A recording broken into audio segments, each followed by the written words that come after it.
Bien, pues damos inicio y gracias por acompañarnos una vez más este miércoles, en donde estamos teniendo los estudios bíblicos.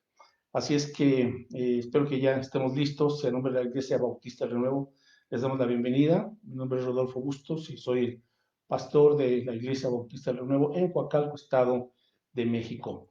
Pues bien, mis amigos y hermanos, vamos a dar inicio y les voy a pedir que abran sus Biblias, por favor, y lo hagan en el libro de los Salmos, que es el Salmo el libro que estamos estudiando, y ahora el Salmo 126, por favor. Y son solamente 6 versículos de este pequeño Salmo, pero que nos va a brindar sin duda alguna grandes esperanzas, gozo y esa renovación de nuestra confianza en el Señor. El Salmo 126, le voy a pedir que me siga ahí en su vista, y dice así la palabra de nuestro Dios: Cuando Jehová hiciere volver la cautividad de Sión, seremos como los que sueñan. Entonces nuestra boca se llenará de risa y nuestra lengua de alabanza. Entonces dirán entre las naciones: grandes cosas ha hecho Jehová con estos. Grandes cosas ha hecho Jehová con nosotros. Estaremos alegres. Haz volver nuestra cautividad, oh Jehová, como los arroyos del Negev. Los que sembraron con lágrimas, con regocijo segarán. Irá andando y llorando el que lleva la preciosa semilla, mas volverá a venir con regocijo, trayendo sus gavillas. Vamos a hablar. Gracias, Padre, te damos, porque nos permites la oportunidad de apartar y de disponer este tiempo, Señor, para estudiar tu palabra, para que tu Espíritu Santo nos hable, Señor, y edifique nuestras vidas, para que podamos seguir, Señor, avanzando, creciendo y madurando en la vida en Cristo. Y oramos que nos des una mente y un corazón limpios en esta noche, y que tu palabra, Señor, traiga bendición a nuestras vidas, nos guíe a toda verdad, de tal manera que podamos, Señor, al término de esta enseñanza, pues vivir con el gozo, con esperanza y con la disposición, Señor, para permitir que tú hagas grandes cosas en nuestras vidas. Bendícenos, sé con nosotros, en el nombre de Jesús te lo rogamos. Amén. Bueno, hoy vamos a ver este salmo titulado Dios hace grandes cosas con nosotros. Dios hace grandes cosas con nosotros. Bueno, comienza este salmo entonces diciendo que cuando Jehová hiciere volver la cautividad de Sión, lo más seguro es que se está refiriendo a esa época del pueblo judío en donde ellos estuvieron 70 años cautivos en Babilonia. Ahora, ¿por qué estuvieron todo ese tiempo? Bueno, por su idolatría, por su desobediencia, por su rebeldía, porque no cumplieron con los mandamientos del Señor. Así es que como pueblo de Dios, bueno, pues Dios tuvo que disciplinarlos porque pues son su pueblo, y a través de esa disciplina ellos pudieron entender muchas cosas y abandonar su pecado de idolatría. Pero al cabo de los 70 años, entonces Dios había prometido que los haría regresar a Jerusalén. Y efectivamente así sucede. Pero imagínese usted entonces a este pueblo de Israel que regresan de esa cautividad, pero se encuentran con Jerusalén destrozada, con los muros derribados, con el templo también destrozado, y simple y sencillamente en ruinas. Así es que este remanente del pueblo de Dios regresa a su tierra natal, pero ¿qué expectativas tenían? Sabían ellos que Jerusalén estaba en una condición catastrófica, pero bueno, regresan. A fin de cuentas, eso es lo que Dios hace, Él cumple esa promesa. Y vamos a ver entonces cómo es que Dios hace grandes cosas con nosotros. Aun cuando en un momento dado sentimos que quizás no hay un futuro bueno, cuando, como ellos regresaron sin nada, ¿verdad?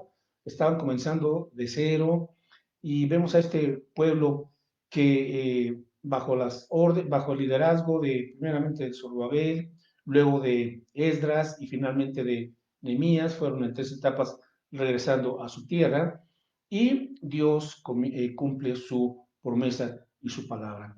Así es que, ¿cómo es que Dios hace grandes cosas con nosotros cuando nosotros simple y sencillamente dijimos ya, ¿verdad?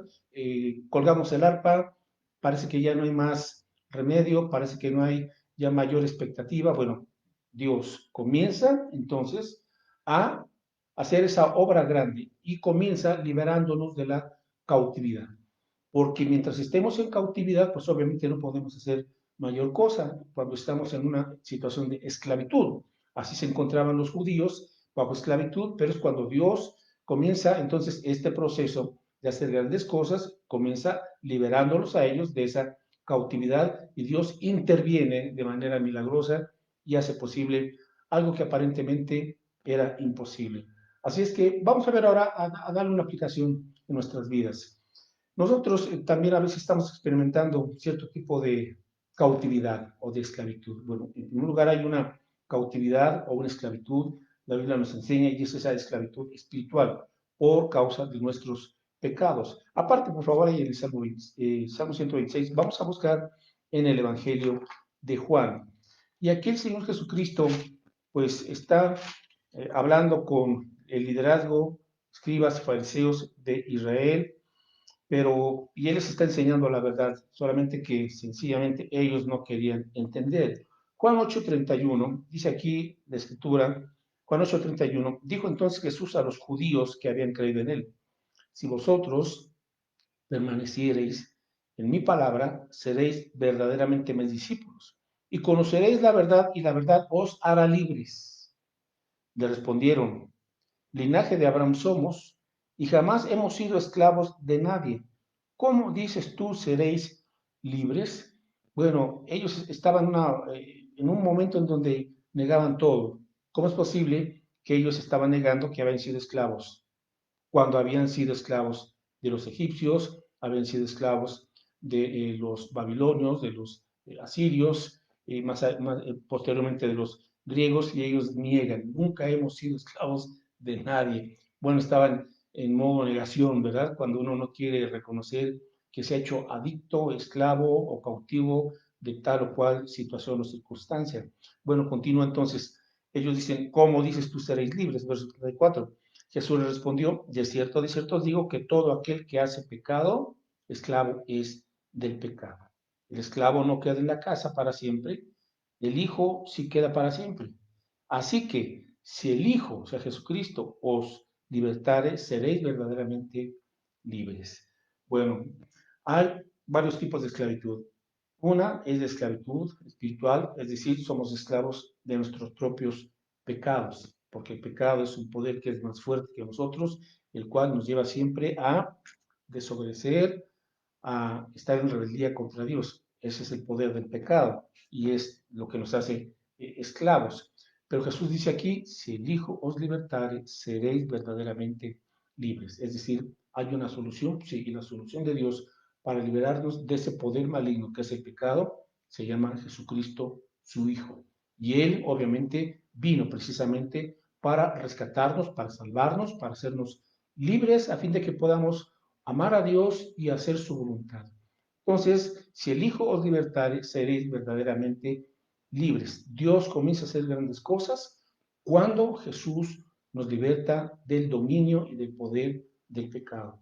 Bien, hay otro tipo de cautividad y podríamos llamarle cautividad demoníaca, ¿verdad? En el Evangelio de Marcos, en el capítulo 5, Marcos capítulo 5, verso 2, aquí se cuenta de un hombre que estaba poseído por demonios, al cual se le llama el endemoniado Gadareno. Y Marcos 5:2 dice, y cuando salió Jesús de la barca, enseguida vino a su encuentro de los sepulcros un hombre con un espíritu inmundo, que tenía su morada en los sepulcros y nadie podía atarle ni aun con cadenas, porque muchas veces había sido atado con grillos y cadenas, mas las cadenas habían sido hechas pedazos por él y desmenuzados los grillos y nadie le podía dominar.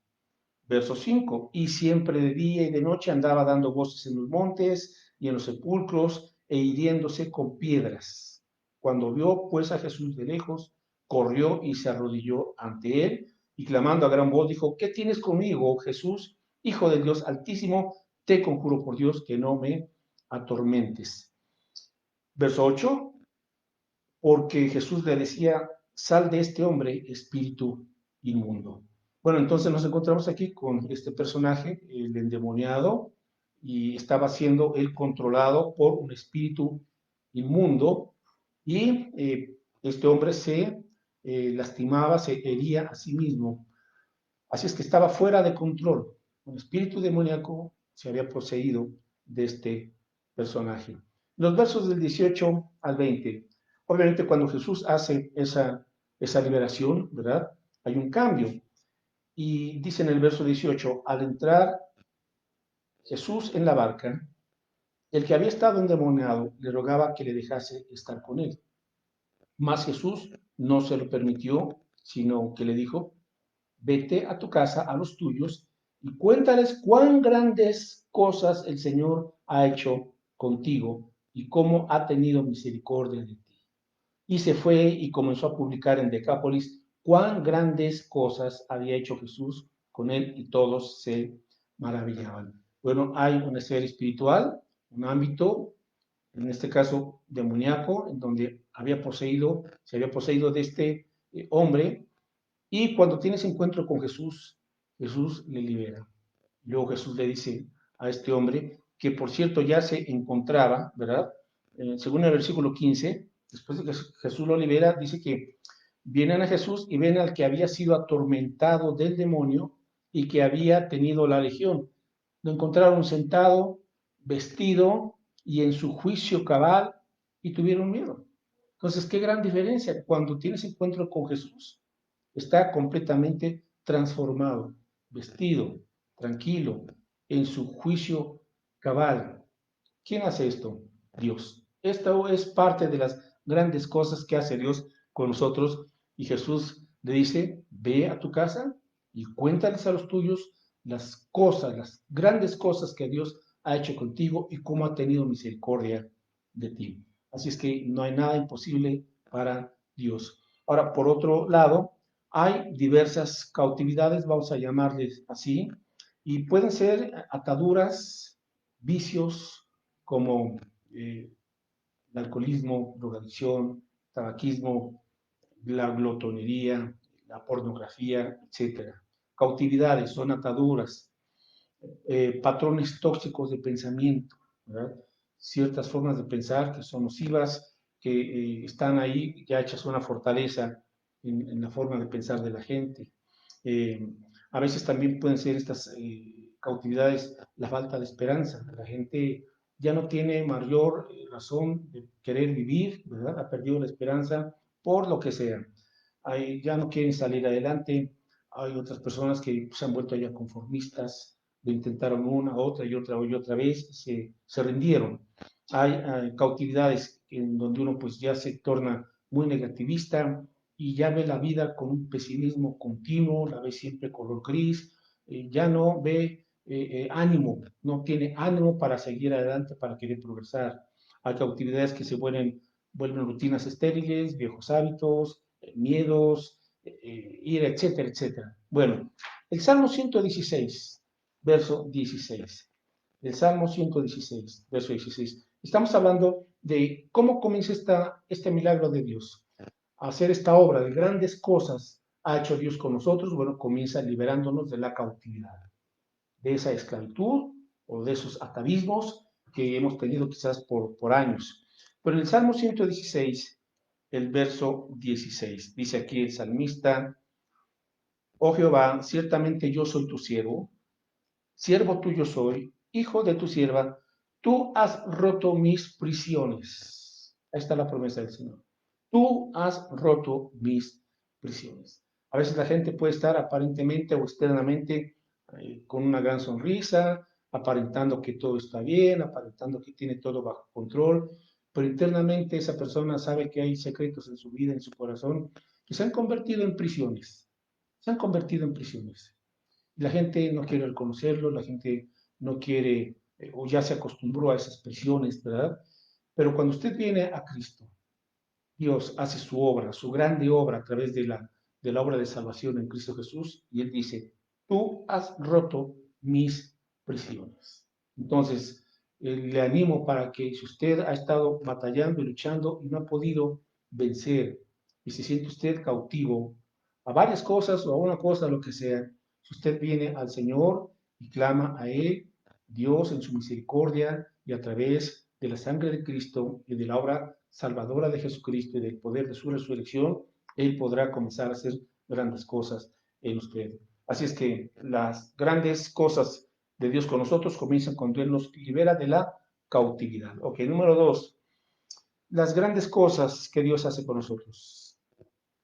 Las podemos ver porque Él nos da nuevos comienzos, nuevos comienzos. Y regresamos al Salmo 126, verso 1, cuando Jehová hiciere volver la cautividad de Sión. Es Dios quien hace que salgamos de esa cautividad. Y continúa, entonces seremos como los que sueñan. Entonces nuestra boca se llenará de risa y nuestra lengua de alabanza. Bien, en segundo lugar, Dios nos da nuevos comienzos, ¿verdad? Porque cuando venimos a Cristo, Él lo que hace primeramente es la obra de salvación en Cristo Jesús, es decir, Él nos perdona por esa sangre preciosa que Él derramó en la cruz del Calvario.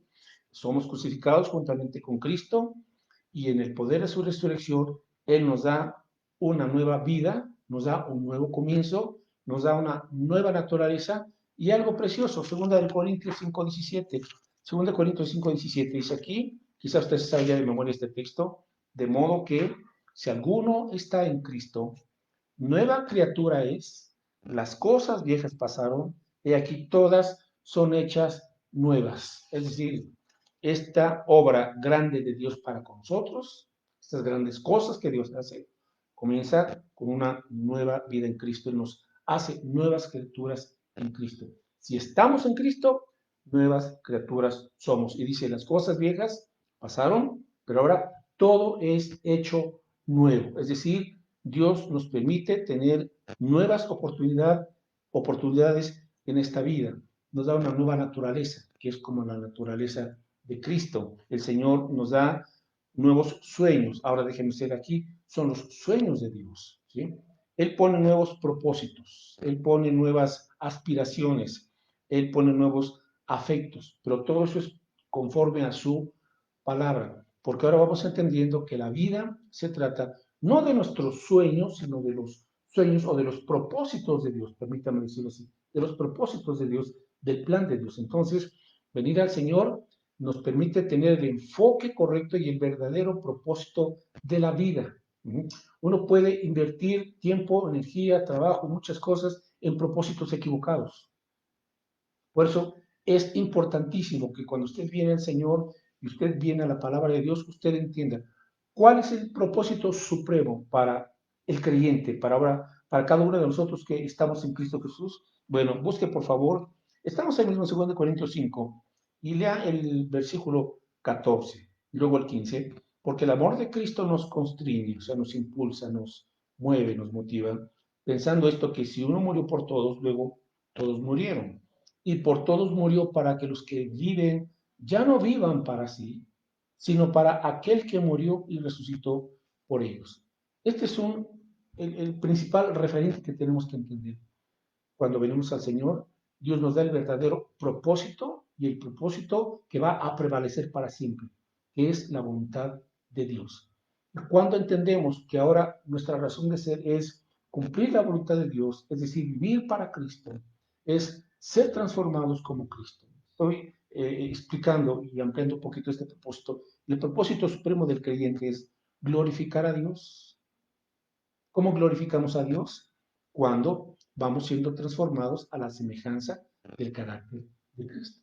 Ese es el propósito supremo, glorificar a Dios. Entonces, cuando entendemos que vivimos para agradar a Dios, para glorificar al Señor, entonces todas las áreas de nuestra vida, la escuela, la carrera, la profesión, la familia, su matrimonio, los hijos, el trabajo, la diversión, todas las áreas comienzan a supeditarse y a alinearse de acuerdo a la voluntad y al plan del Señor, para que en todas las cosas Cristo sea glorificado. Entonces, cuando esto es, usted puede entender que Dios tiene un plan personal también para usted.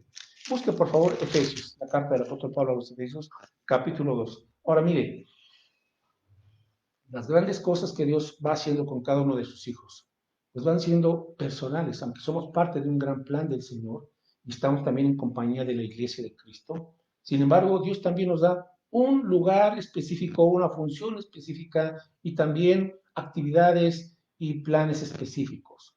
Efesios 2:10 dice aquí, porque somos hechura suya, creados en Cristo Jesús, para buenas obras, las cuales Dios preparó de antemano, las planeó de antemano para que anduviésemos en ellas. Es decir, necesitamos ir pidiendo al Señor entendimiento para que Él nos vaya mostrando lo que Él ya planeó para cada uno de nosotros. Y esto nos lleva entonces a evitar un error que es el de querernos comparar con los demás.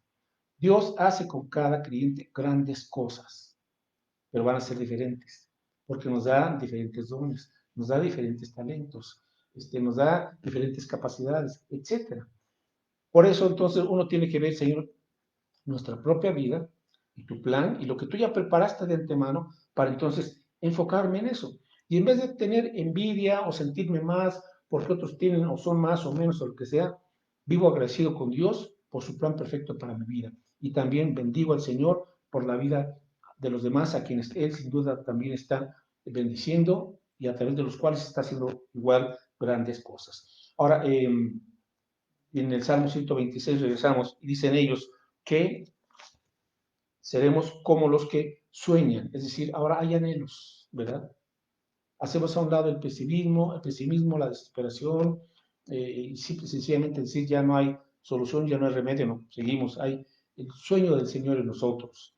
Y dice, entonces nuestra boca se llenará de risa y nuestra lengua de alabanza. Es decir, ahora hay gozo, ¿verdad?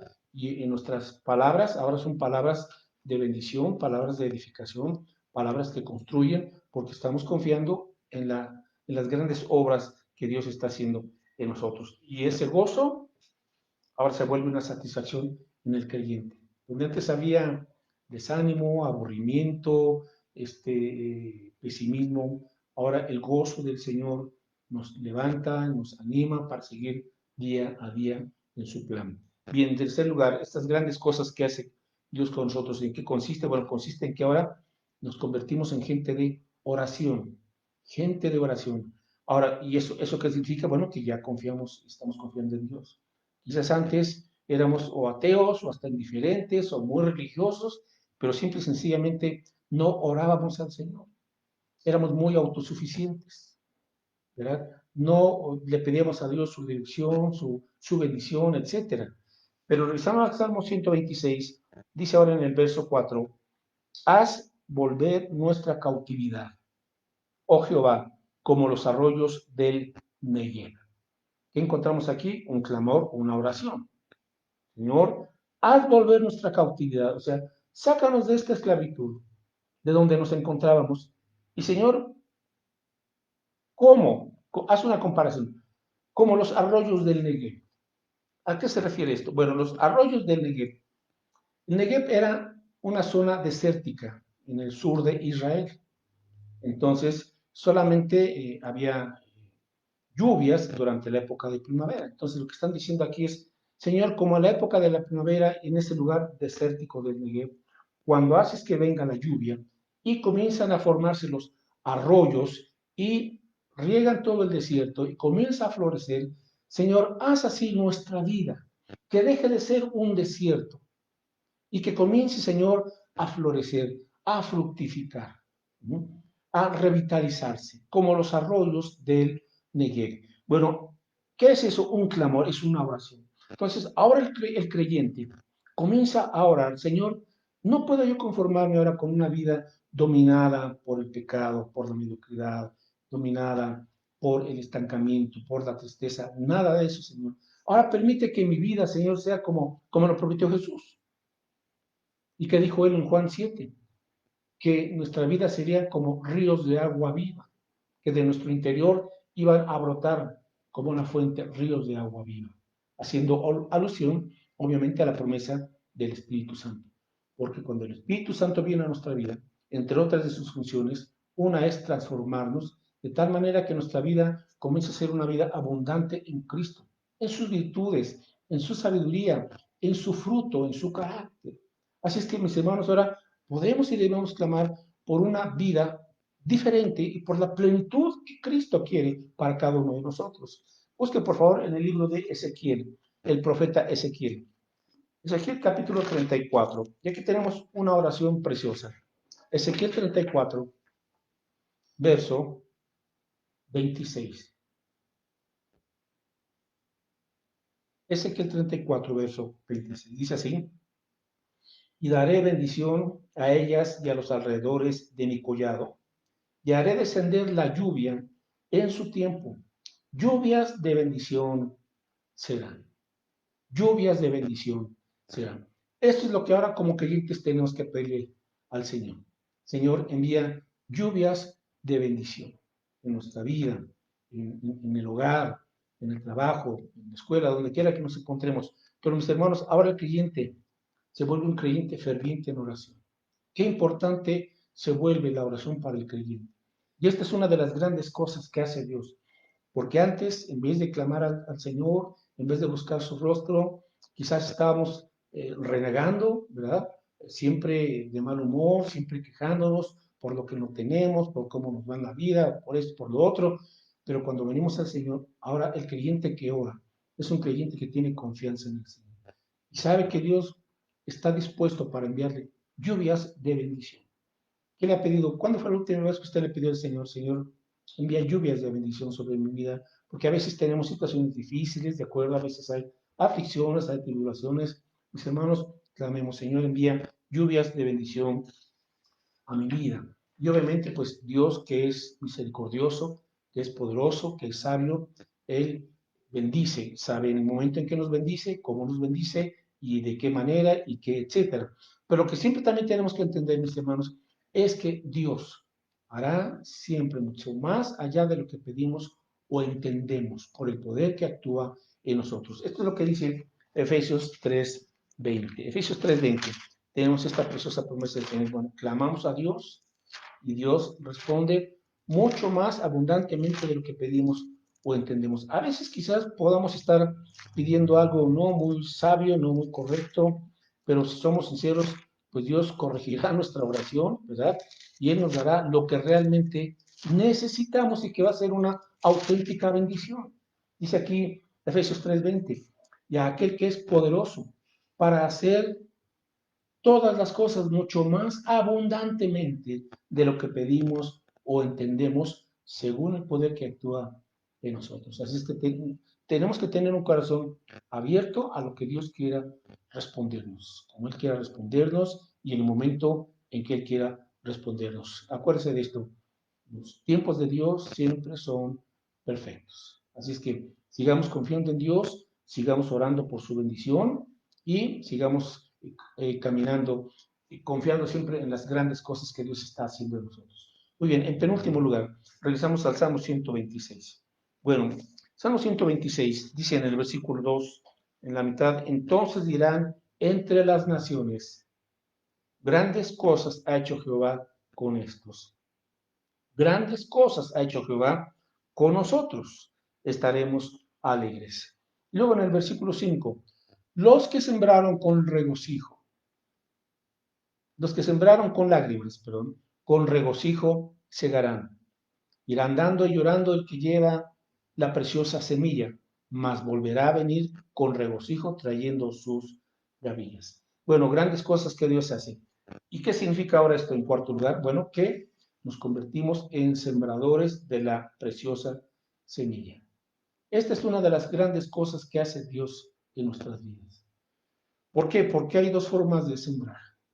O sembramos para la carne, o sembramos para el espíritu, nada más. Ahora, cuando no estamos en Cristo, o cuando estamos siendo dominados por esa cautividad, por esa esclavitud del pecado, mis hermanos, sembramos para la carne. Y entonces cosechamos de la carne cosas que no son de bendición. Pero cuando estamos en el Señor, de las grandes cosas que hace Dios en nosotros, es que nos da, por un lado, la preciosa semilla. O sea, ahora tenemos buena semilla para sembrar, pero nos convertimos en sembradores de la preciosa semilla. Bien, las grandes cosas que hace Dios con nosotros, ahora, ¿a qué nos involucran? Bueno, veíamos antes, clamar, orar al Señor. Eso es algo que tenemos que hacer ya todos los días. Luego, versículo 5, los que sembraron. Entonces, cuando estamos en ese nuevo comienzo, Dios nos dice, ahora vas a tener que comenzar a sembrar una nueva semilla, una semilla preciosa. Dios promete darnos una cosecha, pero hay que antes sembrar, obviamente, ¿verdad? Antes de dar cosecha, se tiene que sembrar la semilla. Y para ello nuestra parte, dice, los que sembraron con lágrimas, es decir, el comienzo o esos inicios a veces son difíciles. Imagine usted a ese remanente de judíos regresando a su tierra toda destruida, toda devastada. Bueno, pues, y comenzar a sembrar, obviamente que hubo muchas lágrimas, ¿verdad? Pero a pesar de las lágrimas había esperanza. A pesar de esas dificultades, ellos perseveraron. Así es que nos tenemos que levantar, como dice el versículo 6, irá andando y llorando el que lleva la preciosa semilla. Para sembrar, pues tenemos que estar en el campo y tenemos que andar, tenemos que recorrer, ¿verdad? No podemos ser pasivos, no podemos quedarnos cruzados de brazos. Hay una labor que tenemos que hacer y esa nos corresponde, que es sembrar. Va a implicar sacrificio. Sí, mis hermanos, a veces va a llevar tiempo, hay que remover la tierra, en fin, ¿verdad? Hay que prepararla. Bueno, pero eso es parte. El labrador, para recibir los frutos, debe trabajar primero, fue lo que le dijo Pablo a Timoteo. Ahora, en la ley de la siembra y la cosecha, hay 3 pasos, recuérdelo siempre, porque esto es importantísimo, ya que nosotros como sembradores tenemos que entender esto, para no desesperarnos, para no impacientarnos, ¿verdad? Porque una característica que tiene el campesino o el labrador se llama paciencia. No hay de otra. Él sabe que hay un tiempo para la lluvia y un tiempo para la cosecha, obviamente después de la siembra. 3 pasos. Número 1, inversión. O sea, tenemos que dar, tenemos que sembrar la buena semilla.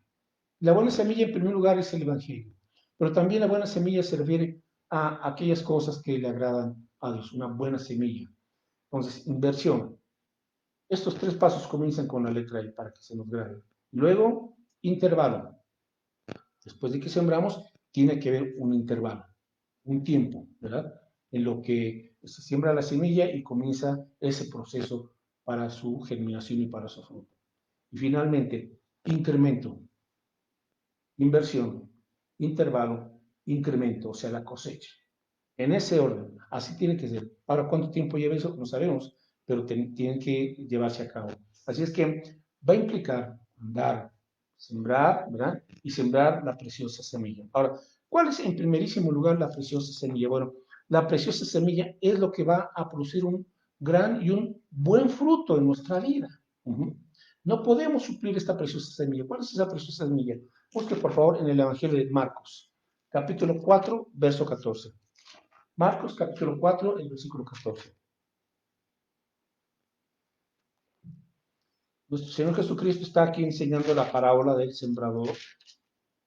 Dice entonces en Marcos 14 que el sembrador salió a sembrar. Dice, el sembrador es el que siembra la palabra. Ahí está. El sembrador es el que siembra la palabra. Entonces, ¿cuál es la semilla? La palabra de Dios. Esa es la preciosa semilla que dice en el Salmo 126. Andando y llorando y sembrando la preciosa semilla. Solamente hay una preciosa semilla. Hay muchas otras semillas, obviamente, pero la única preciosa semilla es el Evangelio. Las buenas nuevas de salvación. La palabra de Dios. ¿Por qué? Porque cuando sembramos el Evangelio, cuando sembramos la palabra de Dios, hay fruto. Verso 20, Marcos 4:20. Dice aquí, y estos son los que fueron sembrados en buena tierra. Los que oyen la palabra, esta semilla, y la reciben y dan fruto. A 30, a 60 y a 100 por uno. ¿Ve? Porque la semilla de Dios es viva, es eficaz, es poderosa. Busca otro texto, por favor, Isaías 55:10. Así es que, qué importante que usted, por un lado, obviamente ya tenga la semilla del Evangelio sembrada en su corazón, porque si usted tiene esta semilla del Evangelio, va a producir su fruto a 30, a 60 y a 100 por uno. O sea, hay fruto, ¿verdad?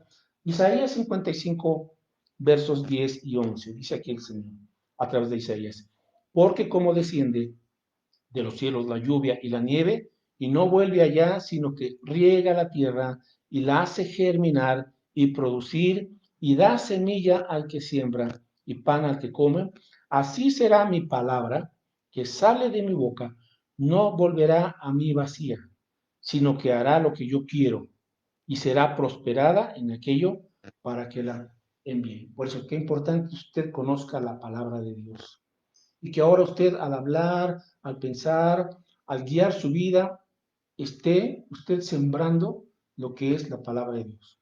Va a educar a sus hijos, edúquelos conforme a la semilla del Evangelio. Va usted a edificar su matrimonio, pues el matrimonio tiene que sembrarse también. ¿Y qué tenemos que sembrar en el matrimonio? La semilla de la palabra de Dios.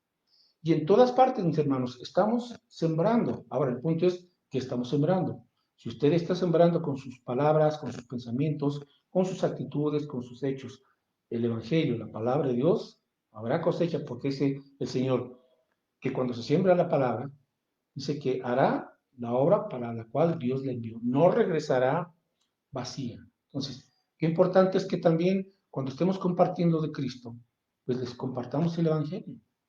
A veces una frase, un versículo, una expresión de la escritura, usted no sabe, pero quedó ahí sembrado en una persona. Ahora, ¿qué mejor que explicar bien todo el Evangelio? Pero a veces cuando esto no es posible, usted comienza por ahí, ¿verdad? Con algunas palabras que sabe que son de Jesucristo, de la escritura, etcétera, ¿verdad? Así es que tenemos que sembrar la preciosa semilla.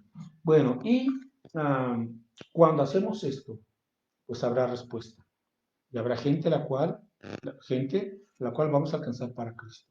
¿Sabe por qué luego no hemos alcanzado gente para Cristo? Pues porque no hemos sembrado nada, mis hermanos. Esa es la verdad. No, no es que sean muy duros de corazón, es que nosotros no hemos sembrado nada. Esa es la realidad. Ahora, ¿cuánto fruto dará Dios? Solamente Él sabe. Esa es la labor del Espíritu Santo. Nuestra labor es sembrar, explicar el Evangelio, orar por la salvación de ellos. Dios dará el fruto porque esa es su promesa. Pero si su palabra no es sembrada, pues entonces, ¿cómo va a realizar aquello que no ha sido enviado y sembrado? ¿Verdad? Entonces, tomemos conciencia de este aspecto. Bien, y finalmente, en el Salmo 126 tenemos las grandes cosas que Dios hace, implica también una promesa de gran cosecha. Dios, el Dios que hace maravillas, el Dios que hace grandes cosas con nosotros, Él se encarga de darnos la cosecha. Dice Pablo, yo sembré, Apolo regó, pero Dios es el que ha dado el crecimiento.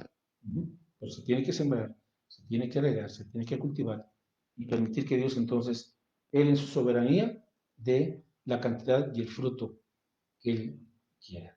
En el Salmo entonces 126, verso 6, irá andando y llorando el que lleva la preciosa semilla, mas volverá a venir con regocijo. Está el gozo prometido, trayendo sus gavillas, es decir, trayendo la cosecha. Todo lo que el hombre sembrare, eso también segará. Entonces, no se sorprenda si no ve el fruto adecuado. Si usted ha sembrado para la carne, si usted ha sembrado para el pecado, si usted ha sembrado cosas que no le agradan a Dios, pues va a cosechar eso.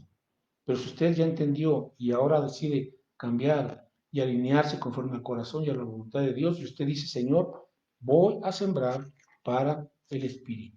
Y cuando usted comience a sembrar para el Espíritu, usted tendrá una cosecha abundante del Espíritu. En Gálatas, por favor, ya estamos casi por concluir. Gálatas capítulo 6. Gálatas 6. Dice aquí el apóstol Pablo en esta ley de la siembra y la cosecha, Gálatas 6, versículo 7, no os engañéis, Dios no puede ser burlado, pues todo lo que el hombre sembrare, eso también segará, eso también cosechará. Y lo amplía en el versículo 8, porque el que siembra para su carne, o sea, aquella persona que es egoísta y solamente está pensando en sí misma y en su pecado, y etcétera, bueno, entonces el que siembra para su carne, de la carne segará corrupción, deterioro, decadencia, esterilidad sin fruto. Dice, mas el que siembra para el espíritu, del Espíritu segará, ¿qué? Vida eterna. Y desde aquí tendremos entonces bendiciones celestiales. Verso 9. Por lo tanto, no nos cansemos, pues, de hacer bien, porque a su tiempo segaremos, cosecharemos, si no desmayamos. Así que, según tengamos oportunidad, hagamos bien a todos y mayormente a los de la iglesia, o sea, a los de la familia de la fe. Bueno, entonces, concluyendo, mis hermanos, debemos de mantener la esperanza. Dios hace grandes cosas, Él nos promete buena cosecha, pero tenemos que mantener la esperanza, la expectativa, la confianza y el gozo. Dice, no te desanimes, porque a su tiempo cosecharás. Simple y sencillamente, no desmayes, ¿verdad? Continúa sembrando, sembrando, sembrando, que a su tiempo cosecharemos si no desmayamos. Verso 9, esto es muy importante. No nos cansemos, no nos cansemos.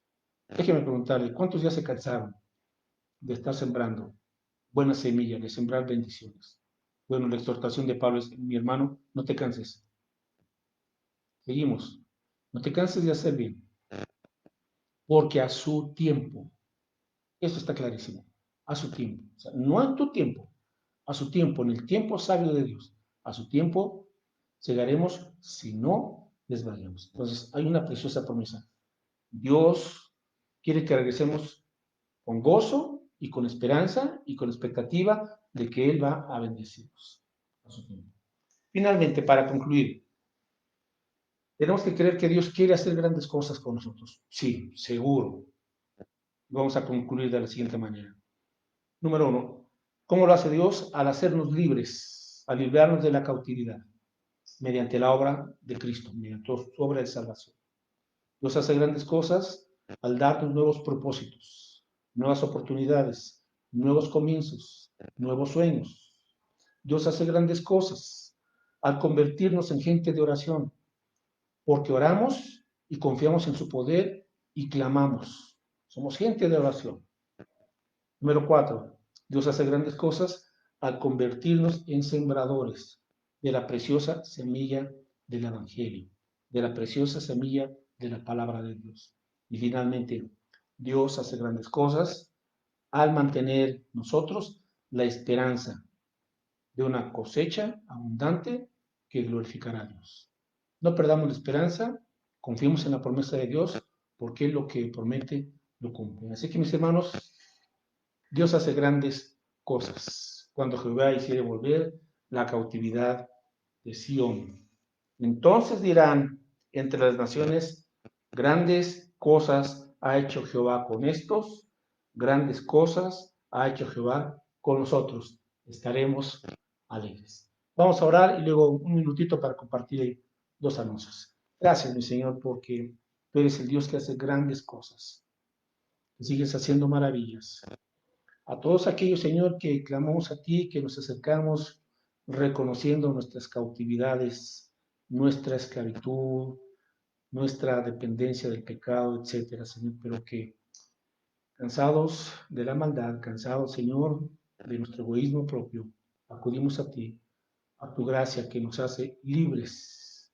Como tú dices, si el Hijo os libertare, seréis verdaderamente libres. Gracias por ello, Señor, pues tú comienzas una gran obra, nos haces nuevas criaturas en Cristo, pones nuevos propósitos, una nueva naturaleza, y Señor, nos conviertes en gente de oración, gente que confía en ti, mi Dios, porque sabemos lo que es tu gracia, tu poder, tu sabiduría y tu soberanía. Gracias, Dios, porque podemos entender que en esta vida tenemos que aprender a ser sembradores, entender que lo que sembramos cosechamos. Mi Dios, ayúdanos a sembrar, no para la carne, sino para el Espíritu. A sembrar la preciosa semilla de tu Evangelio, a sembrar tu palabra y a esperar, Señor, con gozo, con expectativa, la buena cosecha que tú tienes para cada uno de nosotros. Gracias, Padre Santo, en el nombre de Jesús. Amén. Bueno, mis hermanos, pues solamente antes de despedirnos, recordarles que tenemos el calendario de oración, la guía de oración, y esté orando cada día. Hay unos 4 o 5 motivos por día, para que esté orando por esos motivos y lo estamos repartiendo en el templo. Si usted no puede ir al templo, pues nada más avíseme y le mando por WhatsApp la copia de los motivos de oración, porque es indispensable que estemos orando como iglesia por estas peticiones, por favor. Bueno, los miércoles seguimos a las 8 de la noche con esta serie de salmos para revitalizar nuestra fe. Entonces estamos en línea en Facebook y compártalos, por favor, también con sus amistades o con sus familiares. Los domingos ya estamos reuniéndonos, tenemos el culto presencial allá en las instalaciones de la Iglesia Bautista del Renuevo a las 12 del día, estamos siguiendo las medidas sanitarias. Y yo sé que todavía hay hermanos que no pueden congregarse, acompañarnos, seguimos con los mensajes en línea para que se conecte en Facebook y también para que compartan los mensajes de la palabra de nuestro Dios. Así que mis hermanos, pues un fuerte abrazo, que Dios les bendiga, que Dios les guarde y nos estamos viendo Dios mediante el próximo domingo. Y también, bendiciones.